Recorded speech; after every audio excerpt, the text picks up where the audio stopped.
Okay, so earlier I made a video saying that the bacteria that we're allowing to come into the vape and into your lungs is a problem, and there's been a new study with things like MRSA, which is a staphylococcus viral bacterial infection that you can get very sick, that is resistant to some antibiotics.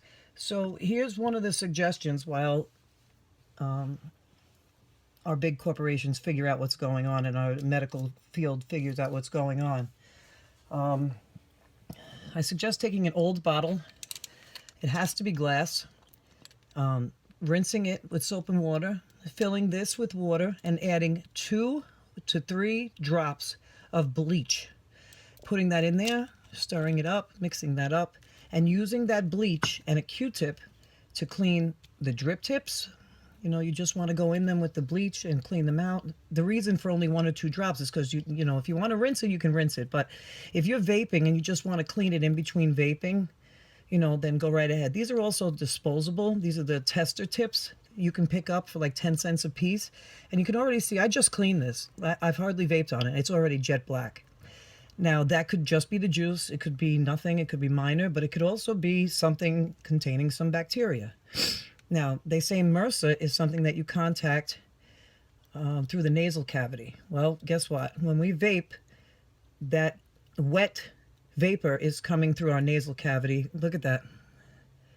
Okay, like this is the problem, okay?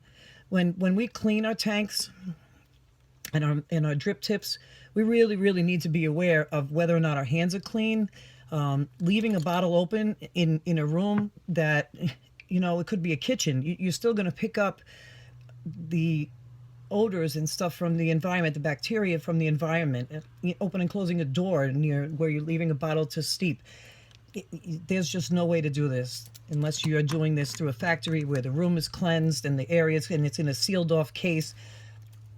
It's just not healthy. And again, every once in a while you empty out this tank, you use a mixture of water and very little bleach, but just enough to clean it out, and then rinse it, fill it back up, constantly clean your drip tips.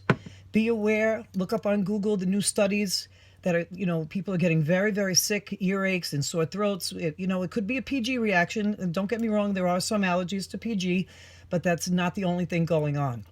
So let's be more aware, clean, bleach, glass only, mix bleach and water together. Oh, the water. Make sure the water you mix with the bleach, or the bleach will kill the bacteria, but use bottled water or microwave water, which would also sterilize the water. And clean. You know, this is going into your lungs, so let's clean.